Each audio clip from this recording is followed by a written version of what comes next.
It generated about $230,000 in the first 12 months. If you are not the rookie investor and you have a couple investment properties and you're trying to figure out what to do next and you still have shiny object syndrome, that feeling never goes away. I'm sitting down with Jane, the investing mom, and she talks about how on one of her first luxury Airbnbs, she grossed over $200,000 in year one. She now has 4 Airbnbs, 10 co-host properties. This guy I've never met trusts me enough just by following me on Instagram that he's going to hand over his property to me to co-host. And she's now also launching a course. I don't remember the last time I worked this hard on anything. Like, it has consumed me for the last 2 months. So if you are thinking about doing any of those, this is just a sneak peek into what's in her mind, what's working, what's not working, and what she should do next. Let's jump into it. Jane, thank you for jumping back on the show. Thanks for having me. As a teaser, really fast, the reasons to listen, obviously there's a million, but for those who just want some proof really fast, your last post, we were filming this in February, but your January report said that on just 4 of the many STRs that you either manage or own, one did $10,000 in gross revenue, one did almost $3,000, one did almost $12,000, one did $7,000. Total revenue was $32,000. Total expenses was $26,000 with a profit of $6,000. And then the other fun hook was you have a new luxury Airbnb in Lodi in wine country that grossed over $200,000 in year one. We're trying to say, is this the sophomore, junior year of investing? It's in the middle. So why do you summertime in between sophomore and junior year? So why do you say that? And then paint the picture real fast again of how'd you get into investing and what are you up to now? I was actually reflecting on this coming here. It's been exactly 5 years since we bought our first property. So February of 2020. And it seems like a long time ago, but not really. Half a decade ago seems like a very long time ago. We started with long-term rentals, and in 2021, so shortly after, pivoted into short-term rentals. My first, I think, 7 transactions, most of them being long-term rentals, were at like a 3% interest rate, maybe 3.25%. And then my last one was at 7.75%. So a lot has happened in 5 years. Okay. I started with long-term rentals because I started getting interested in real estate and learning through Bigger Pockets. And at that time, the co-host of Bigger Pockets, or at least the podcast I was listening to, they were talking about long-term rentals and how a good deal is if you cash flow $150 a month. I'm like, this is great. And mine were cash flowing $400 or $500 a month. But then one of the things I was trying to figure out is, okay, where would I be in 5 years? Like, how many of these $150 cash flow per month doors do I need to meet my goals in 5? And I think the number I had was like hundreds and hundreds of units, because we live in the Bay Area. And so $150 times 5 isn't going to cut it for us. I realized that that's not achievable. I just felt like I didn't want 100 or 200 of these units. I wanted less, but units that would do more.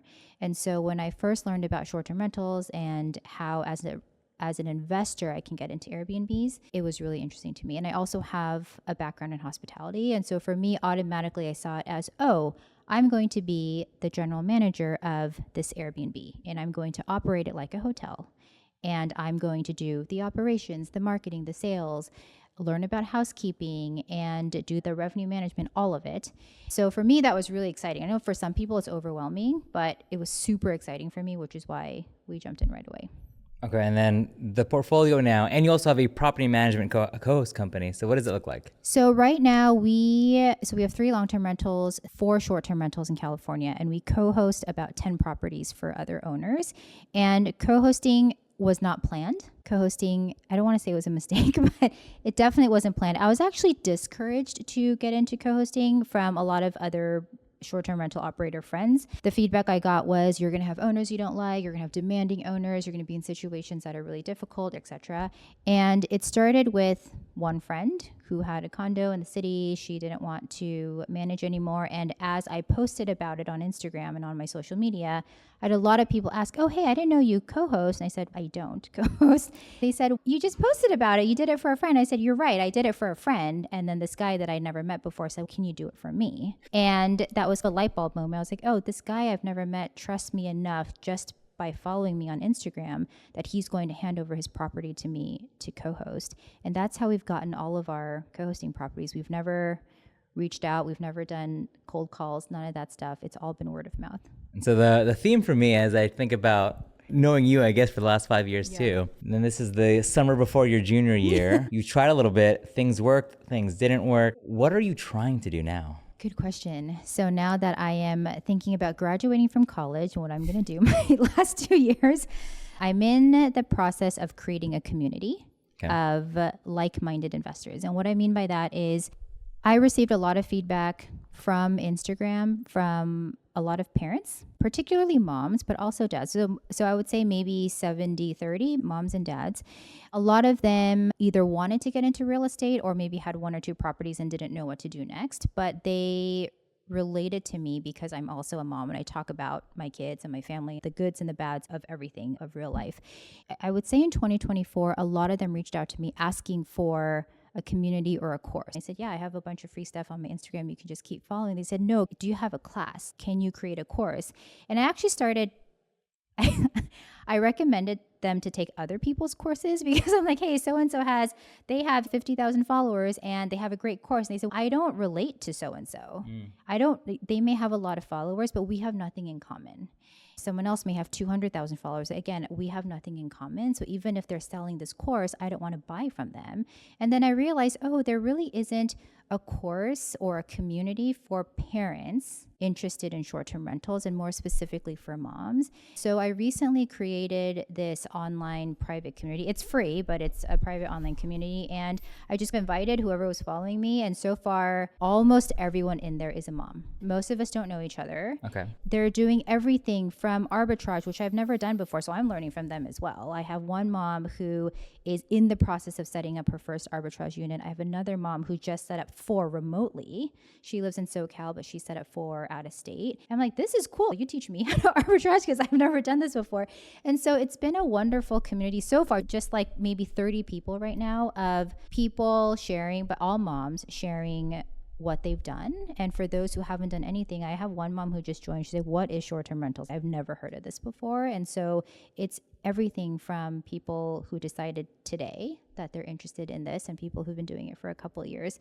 And I think what's powerful about this community, which I haven't been able to find elsewhere, maybe it exists, but I just didn't know about it. There's a lot of women-focused groups, which I think is great, but not really a lot on parents, particularly moms, because I think there's this unspoken understanding with parents and moms of what we deal with every day. We're always tired. We're always thinking about 5,000 things at the same time, right? Yep. Whether you work or not, you're thinking about grocery shopping, what's for dinner, your kids' next activities, what are they going to do for summer school, when do I need to sign up, what are their friends doing in the summer, and which friend am I going to sign up which camp with. There's so many things you have to think about and organize in your head. And so all of that stuff we understand. And so we also know that, I remember I heard a podcast of this woman, she's single.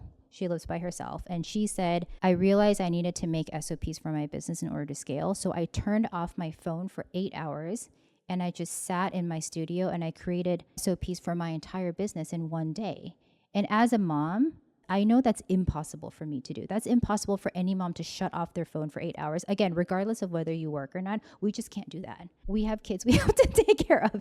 And so everything from how long things take, like our thought process, what we do on a daily basis, I think there's this underlying understanding of just how our day-to-day is. And so I think it's been powerful. So there's this connection that we already have, even though we've never met.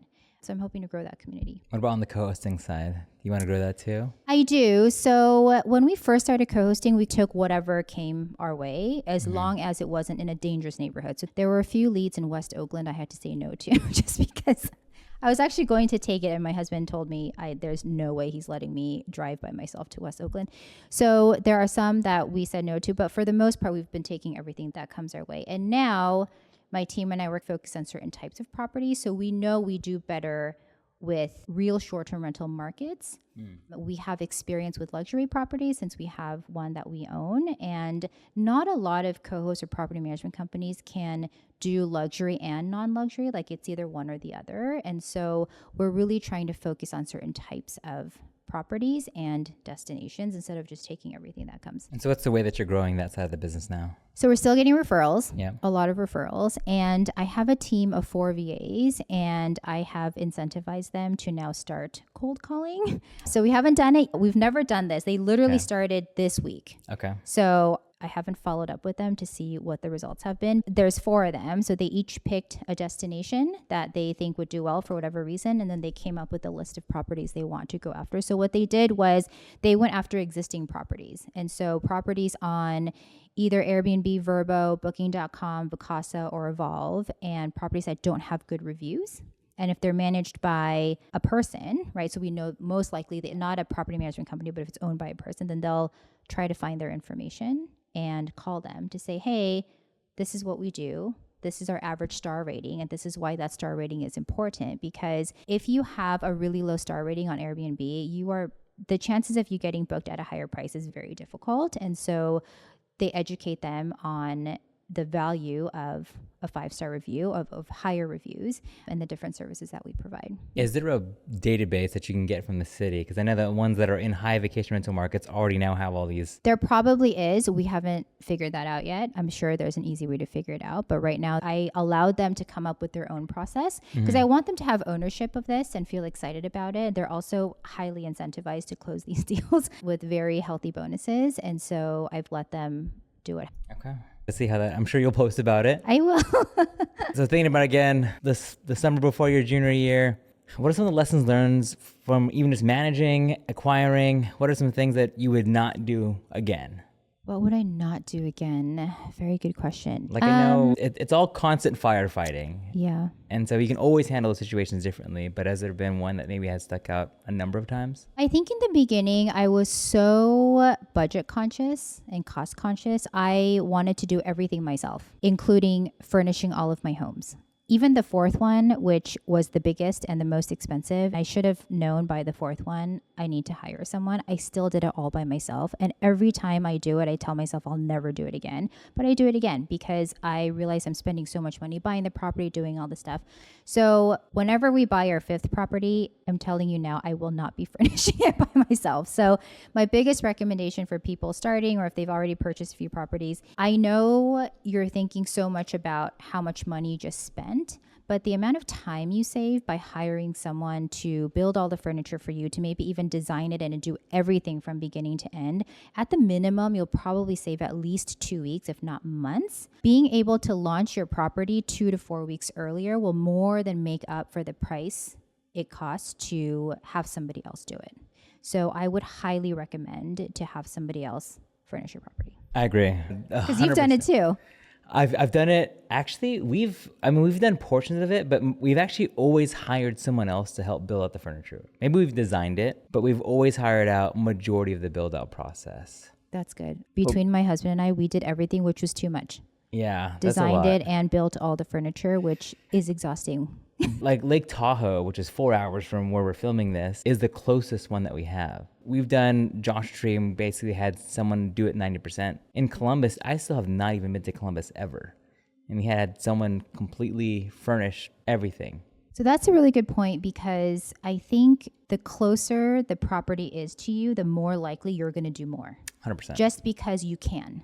But like you said, you live in the Bay Area, if you have property in Columbus, you can't go there every weekend to do work. So you're forced to hire somebody, which is why sometimes I think purchasing out of state, even for a short-term rental, is powerful in terms of saving you time, because you're forced to find somebody else to help you. I mean, and the new one that we're building, the A-frame cabinet, I think I talked to you about, that's like a whole, and it's technically on a different state lines, different vendors that I'm talking with now. The ones that we worked in Branson, even though it's 15 minutes out, they're like, that's 15 more minutes. I don't know if I want to. Yeah, it's weird. Because it's a different state? Yes, but it's literally just 15 minutes on the other side. It's like not a crazy difference. But if they're coming from the other side of it, then maybe they have their service here. And this one is a little bit more rural, unique stays. Yeah. But yes, the goal is for that one is 90% done by the time I get there. And so we can just enjoy it and just make some tweaks. So you are going to go visit? Yes. Okay. Yeah, the goal is kids' spring break in April. Nice. Because I still also have yet to be to Branson. And we've managed that house for 4 or 5 years, right? We've managed that one for 3 years now. Okay. Yeah, and we just haven't gone. So Yes, and also I did also build that into a recent partnership I did for Hospitable. So now I have to go to the cabin to film. Oh, okay. But now it's a write-off all around for whichever business I want to write this off on. Okay, last tactical questions before we talk about what's next. Let's bubble through some of the projects you're working through. Yeah. So you went through what you would not do, which is not furnish. What are the kind of couple things that generate the most revenue? What generates the most revenue? Depends on your market. Okay. All 4 of our short-term rentals are in California, and in general, it gets hot no matter where you are in California. 2 of the 4 have a pool. A pool will make you a lot of money. They also both have hot tubs, but I feel like if either home just had a hot tub, it wouldn't make nearly as much. And if it just had a pool and not a hot tub, it would still make more. And so having a pool, I think, is very helpful. And also, when you're analyzing your market, I would go on Airbnb as a guest and just research, like just put in random dates and random number of people and see who shows up on page 1 and see what amenities they have. Look at their pictures and see what stands out, because people on page 1 are getting booked. 2, 3, 4, not as much. So just keep paying attention to what's showing up on page 1 and how you want to be like them or better than them. So there are some markets, I feel like some markets I was looking at, if I look at page 1, 9 out of 10 have an A-frame. Does this mean I have to have an A-frame also? Or 9 out of 10 have pictures in the snow. It's a very seasonal destination. So that also means you need to photograph multiple seasons. In my markets, I don't need to photograph multiple seasons, but in some markets you do. Our most recent property that does the best, it generated about $230,000 in the first 12 months. We put in a pickleball court, and we did this in 2020, at the end of 2023, when pickleball courts just became the craze. And it is about 2.5 hours from San Francisco. And we have had people specifically come because of the pickleball court from the Bay Area. And so their search process is they will go on Airbnb and they'll say, okay, I need a large place. Like we need to sleep 16 people and we want a pickleball court. And when you look, let's say they live in San Mateo, California, and they're looking on Airbnb, nothing in San Mateo is going to pop up. Nothing in San Francisco, nothing in Marin, Berkeley, Oakland. So the Airbnb map gets bigger and bigger until you find the next closest property that can sleep 16 and has a pickleball court, and that's out where my property is 2.5 hours away. And I have also had guests specifically ask me, what is there to do in the city? Because I've never heard of it before. And I said, there's a winery across the street, but really you don't have to leave. I'm not selling the destination, I'm selling my property. And what they tell me after they get there and leave, they're like, oh, we just stayed for 3 nights and we never left. We brought enough groceries and we brought enough food to cook. And there's this huge kitchen. We have an outdoor barbecue. There's so many things to do, but like we never left your property for 3 days. And I said, yes, that's the goal. I don't want you to leave. There's enough for 16 people to do to keep you entertained where you don't have to leave. And so this isn't what I would recommend for everybody, but for this particular property that is so unique and has so many amenities and unique amenities like a pickleball court, which you don't see every day, the goal is not to sell the city or the destination. I'm selling the house and I'm selling the experience you can have at the house. It could be anywhere in the country, but I'm selling the experience of the house. And so they don't leave. The furthest they go is they'll walk across the street to the winery and they'll walk back, but they don't leave the property. So is that the MO now for number 5? Is that going to be, I need to find a property where they don't leave, or are you open to changing that up? It depends on a lot of things, but I have found that these high-end luxury properties where you can sleep a lot of people, they're a lot more expensive to buy, obviously, right? Because you're not buying a 2,000, 2,500 square foot home. You're looking for 3,500, 4,000 plus square feet. So much bigger and much more expensive. And there's not as many of them, right? So what I've realized is they're more expensive to buy, but they're a lot more profitable. So it may take longer to buy it. You probably can't buy 2 or 3 a year, maybe 1 a year, 1 every couple of years. And so it depends. Is it worth waiting a couple of years until we have enough cash to buy a property like that? Or do we want to buy more of the smaller ones? Still up in the air. I think we do want to buy this year since 100% bonus depreciation is back. That's one of the reasons we didn't buy last year. And so it's something we talked about this morning. And these are all partners, right? Me and my husband. So Yeah. my husband, who has a full-time W-2 job, I texted him this morning. I said, you are my head of acquisition, and so I would like you to start helping me research markets to buy in. And he said, okay. I have a full-time job. I'm like, I know, but I'm also very busy. He's been great. And when he does get in this mindset of, oh, we do really want to focus on buying a property, he's pretty good about researching and doing. I do most of it, but he's very good with helping me analyze the deals and figuring out what we want to buy next. And why a new market? You're already in a few different markets. So I'm actually considering out of state for a reason we just talked about. Is because I will be forced to hire out the design, the furnishing. I can't visit, right? Because I have 3 young kids. And so I can't just get on a plane tomorrow and go visit these properties. So I want to try out of state. Most likely, depending on the state we choose, it'll be cheaper than California. So I want to try out of state and see what happens. And if it's successful and it doesn't take up as much of my time as I think it, or as being local, then it's something we can rinse and repeat. It's 100% exactly the same. It's just the build out that's harder. Yeah. But once it's running, you still hire out anyways, even if it's in California. Yeah. I think you'll have fun. I hope so. So you're going for one property. Why not boutique hotel? Oh, good question. You know, a few years ago, I told my husband, just randomly, I was doing some research, and I told him I'm going to buy a hotel. And he looked at me because normally when I say these things out of nowhere, I actually do it. I've thought about hotels. It's such a big purchase, and it requires a different level of analysis, a different type of analysis. And I just haven't had the time to spend on researching that, what it takes to buy a hotel. And yes, we can partner with someone. Like, there's so many ways you can, get into the hotel business. And we just haven't been interested in the other options yet. But when I do have time to really sit down and focus on analyzing how to buy a hotel, we might do it one day. All right. If you want to float random ideas, I'm always game. Okay, so shiny object for you sounds like before your junior year, we are thinking about some, I'm going to guess, and assume larger out-of-state Airbnbs, so still in luxury. And then you're making a course. Yes. Which I tried to tell you not to make a course. Yeah, you did tell me not to make it. What's going on with the course? How's that going? So I'll take a step back and talk through why I created it, because I pushed it off for a really long time.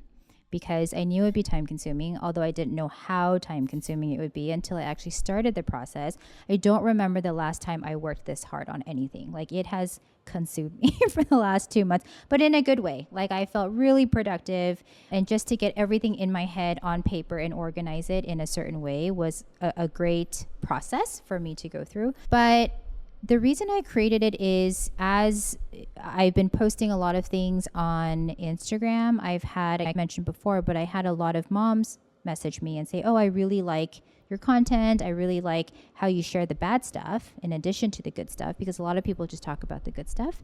And I also like that I feel like I know your kids and I know your family. Even though we've never met, I know you, and I would like to learn from you.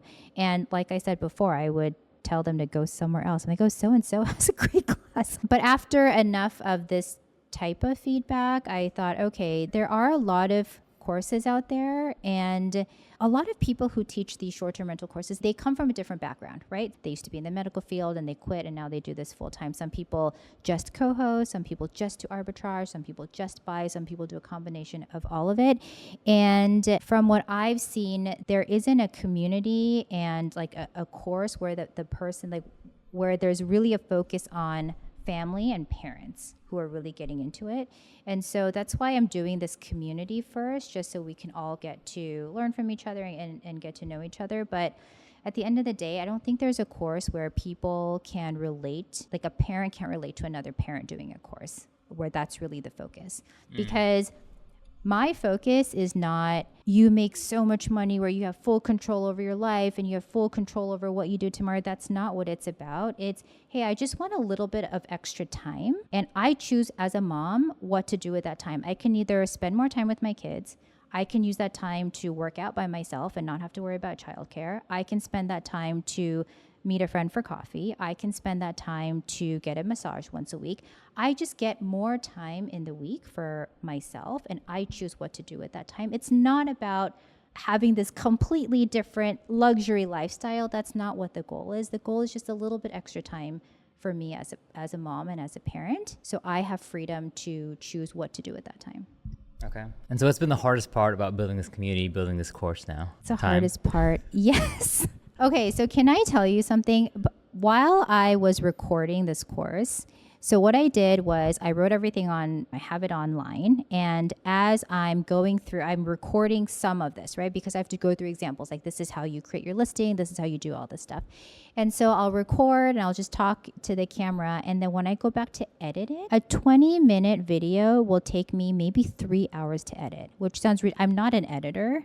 My process is I'll edit it once, which takes maybe like 40, 50 minutes.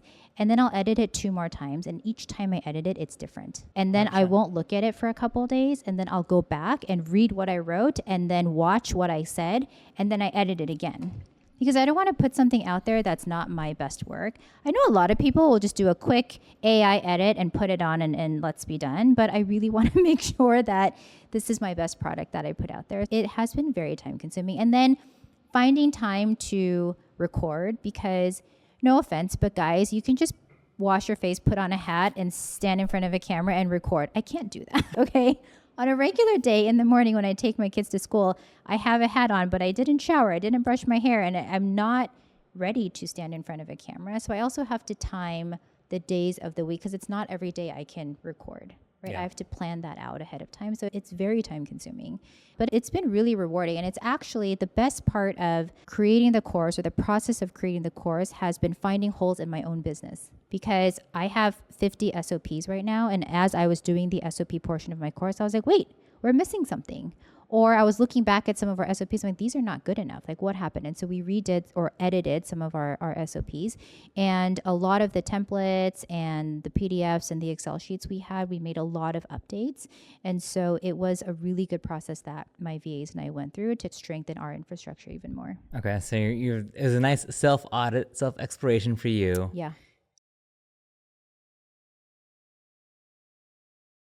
Now the hardest part, of course, is probably trying to get people to sign up. What have you learned about that process so far? So I learned a couple things. Initially, before I created the course, I asked my social media audience, what do you guys want in a course? And I got some feedback. And I just asked maybe once or twice. And I used that feedback and I created 2 courses. One was like an intro to all things short-term rental, right? Whether you want to buy or co-host, you like learn how to operate, all that stuff. And then another one was how to scale your business. So for people who already had a couple properties and they're struggling to really grow their business and take it to the next level. But again, I put everything that I knew that I've done in both of those courses. And then I realized what most of my audience wanted was they wanted to just learn how to buy and operate. They didn't care about co-hosting. They only want to buy 1 or 2 properties and that's it. They want to learn how to operate and do everything. If the course includes a whole section on co-hosting, no matter what I'm charging, they think it's overpriced because there's a huge chunk in there that they don't care about. And then likewise, the other way, I have some people who only want to learn about co-hosting. They don't have the funds to buy. They just want to start getting cash flow from co-hosting. So if they look at a course that has co-hosting and buying, they automatically think it's a little bit overpriced because there's this buy section in there. And so I'm redesigning the courses so it's very focused on what people have told me they want. So there's one just on co-hosting, and there's going to be one just on buying. And then for those people who are really looking to scale, I realized that a lot of, because everyone's their business looks a little bit different, right? Some people could have 20 properties and they want to go to 100. Some people might have 1 and want to go to 5. It's a very different process in terms of like how you scale to the next level. And so a lot of people have asked for more one-on-one coaching in those situations where they really want to scale. I'm actually redefining it a lot. So it includes more handholding and really helping them strategize. Hey, what does your business look like right now? And where do you want it to be in 12 months? And these are the steps we're going to take to get there and help them through the entire process. Okay. So you're identifying the audiences a little bit better. Yes. Segmenting the products to make it a little bit easier for them to digest. What other interesting things are on the horizon for you? What other interesting things? Who have you met through social media? Who have I met? Has it been it's been like fun, interesting, that you're like, man, I can't believe I was able to connect with so-and-so. Who's the most famous person you've DM'd? And gotten a response back? Yeah. You know who I love? And we've actually DM'd a few times, and every time she responds back to me, and I feel like it's her and not someone on her team, is Lattes and Lisa's. She's from the Bay Area. She's skyrocketed. She's doing amazing. And I've never met her in person, but I think she might have been my very first follow when I started social media, and we started roughly around the same time, and I didn't know any. So the reason I started my Instagram account is because I didn't know anyone investing in real estate, Yeah. and I felt very lonely, which I think a lot of us did. And so I created an Instagram account, and I would just search for hashtags like real estate investing, out of state investing, and she was one of the first accounts to pop up. I think at that time she probably had a couple hundred followers because everyone was just starting out, but I think she's great. Even though I'm not focused on out of state long-term rentals anymore, I still follow her. It's just great content. She just, opened a wellness resort, which is amazing. She did do a boutique. Yeah. So I think she's great. Okay. And what's been, obviously with your social media, now because of that, you've created different product offerings as revenue streams. Any other added benefits that you've gotten through social media at all? Both of the two additional revenue streams that have come from social media were unexpected, right? Co-hosting and also this course or the educational aspect of it was completely unplanned. I think the most valuable part is just meeting people. Yeah. And I didn't even know what a meetup was before I got on social media. I met you at a meetup. There are a handful of people I met at either my first or second meetup that I still talk to now, whether it's on the phone or text or through DM. Some people are no longer in the game. Some have done really well. Some have pivoted to something a little bit different. But just watching their journey has been rewarding for me and also getting to know them. It's why I started this whole Instagram account, was to meet other people doing similar things. It's been great. So for me personally, meeting other people has been great, but also having people reach out to me and say, hey, I followed what you said about how to get a 5-star review. I followed your advice on like different pricing strategies during slow season and it worked. Like, wow, great. So when people actually watch my reels and do what I recommend and it works for them, like that makes me really happy. Yeah. I mean, and you also do, the question I'm going to ask you next is, what do you think works best for you on social media? I'm going to give you my answer first, which I think you're a great storyteller, especially as you incorporate your family into it. Because I'm sure you script it as a story. Yes? Yes. Like it's purposely, hey, here's what's going on, but also I need to do this.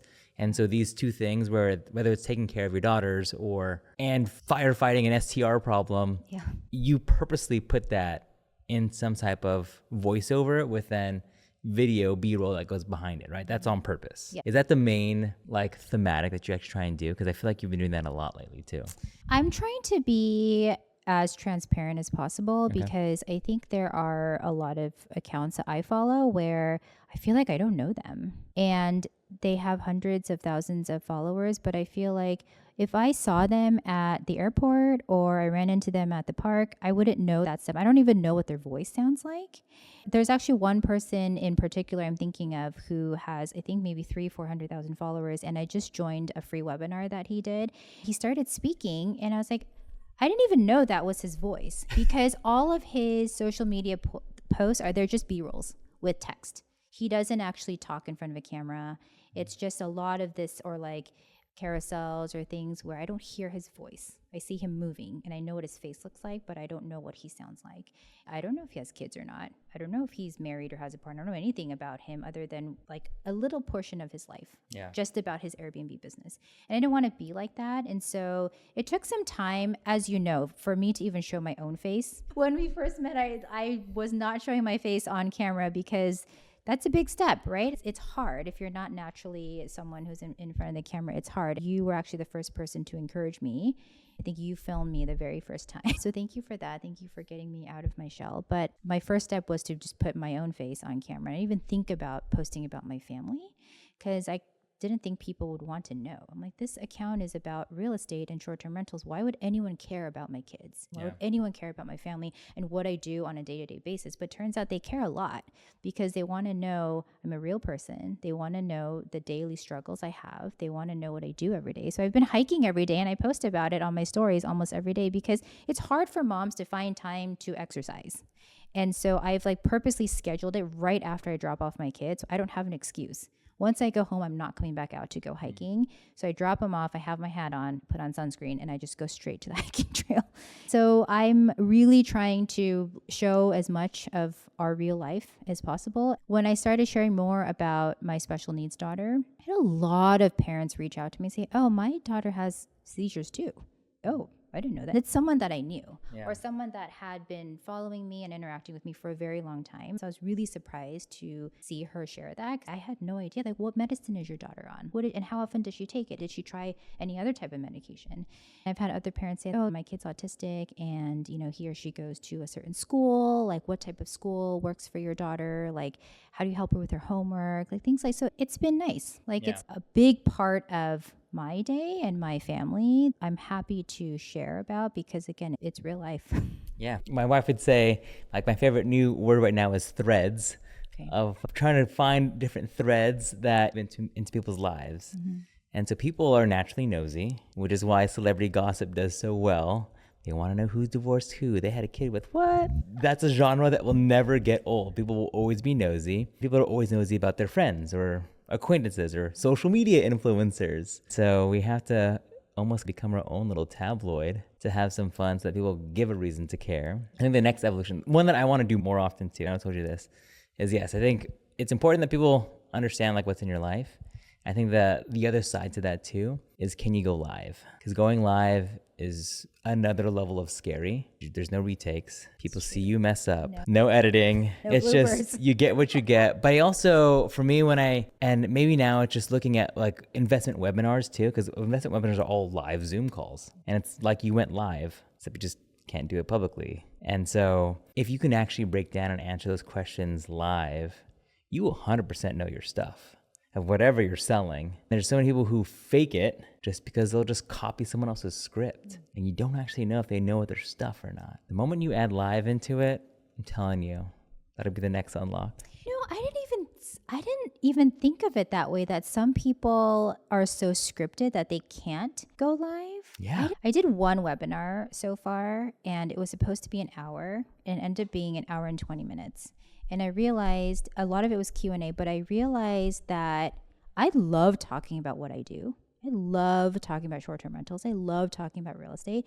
So if that's the topic, I can talk for a really long time, and it's not gibberish because I've done it all. Like, I'm not gonna tell you I'm an expert in arbitrage because I've never done it. I've purchased and operated 4 short-term rentals. Am I an expert? Maybe not, but I've done it 4 times and they've done really well. So I can talk about that.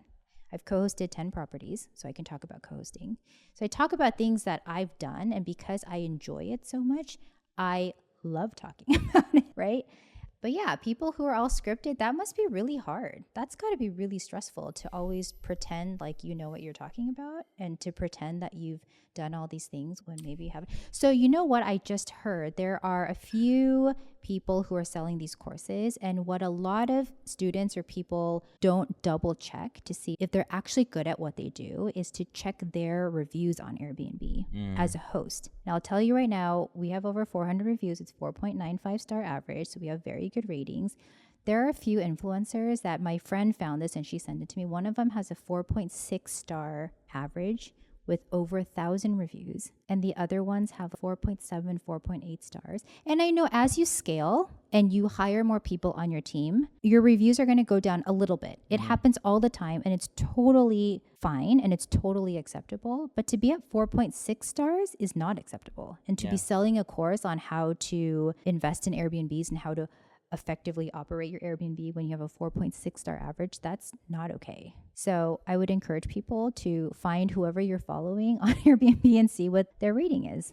Man, that's when someone sends you their home address and then use Zillow how much they bought it for. Because we all do that every single time. Okay, challenge for you. Okay. Just because I know that I also need to go live more. All you have to do, your lives would be take your end of the year income statement on a Friday at lunch and do it on TikTok with a green screen. Like put that screenshot of STR1 made 10 grand. This one made 5 grand. This one do that screenshot behind you. Okay.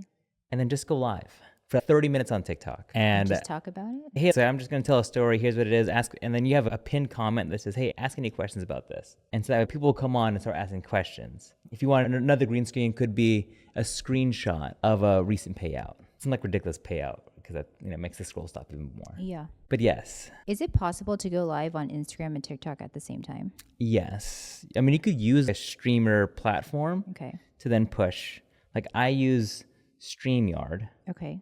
Which allows me to go on YouTube, Facebook, TikTok, Instagram, all that at once. Caveat is that without getting a complex gear set up, it's very hard to do it vertically. Like for example, when I do it, I'm forced to have a landscape. If I'm going on YouTube and on Instagram at the same time, I'm forced to have a landscape video versus a portrait like as if you went live. I see. Okay. Now there is a way to around, and I haven't tested enough, but if you want to do a challenge with me, Okay. we got to go 3 lives in the next once a month at least.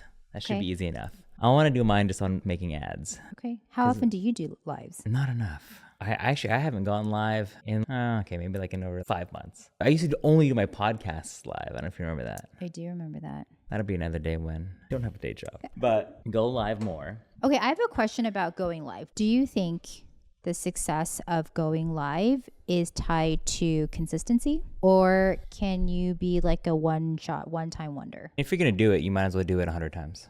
But I guess what I'm saying is, does my audience need to anticipate Jane always goes live Friday at lunchtime? Okay. No. And I think at first, remove whatever friction you have. Don't worry about making hey, I'm going live 3 days from now. Make sure you sign up and put the notification. Don't worry about that. Okay. Like just go live. You're like, I got 30 minutes. Josh and I have this challenge now. Okay, I'm just gonna go live for 30 minutes. If no one shows up, no one shows up. If someone shows up, awesome. But don't worry about it. The win is if you went live 3 times. Okay. And you will be surprised at the end of it. Like I think I told you last time. Actually, I went live a year ago at 11 o'clock on TikTok. Yeah, you told me. And I had 11,000 people at 11 o'clock at night. That's crazy. And I ended up staying up 12:30. And I was like, dude, What'd you talk about? I put a screenshot of like, here's a payout. And then people started just asking questions. Oh, like, it was short-term rental related. It was short-term rental related. Oh, nice. Yeah, but I didn't have a course offer. I mean, and people followed me, which is why like I also know that I need to go live more too. And also, like, especially if you're on TikTok Shop, if you went live of like, here are my like STR essentials and you want another revenue stream, like to do shiny object syndrome. But if you just went live and like, hey, I'm in my Airbnb today, like, let me just show you. And then you have the links of TikTok Shop for the affiliate. I didn't even know there's TikTok. I'm not on. I know I have a TikTok account. Gosh, you need to go. I just don't spend time on it. Yes. So I don't know about all these things you're talking about. Now I need to spend time on TikTok. You have Amazon affiliate.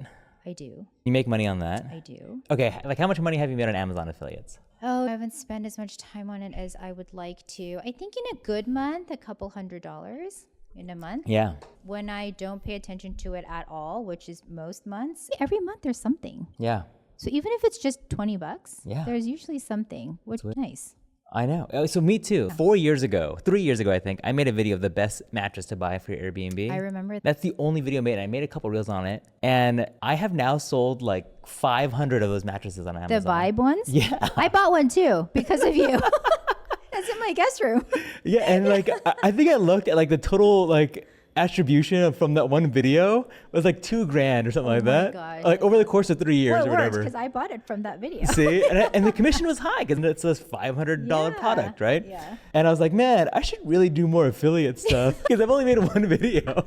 Yeah, you should do more. But yes, like TikTok Live, and if you Yeah. put those things, like people are making crazy amount of money. That's a good idea. Shiny object syndrome now. I'm gonna Yes, have you do want to that. go live with me? Let's do it. Separately, but Yeah. you got to go at least 3 times. Okay. Let's Okay. do it. You should do it on TikTok. Okay.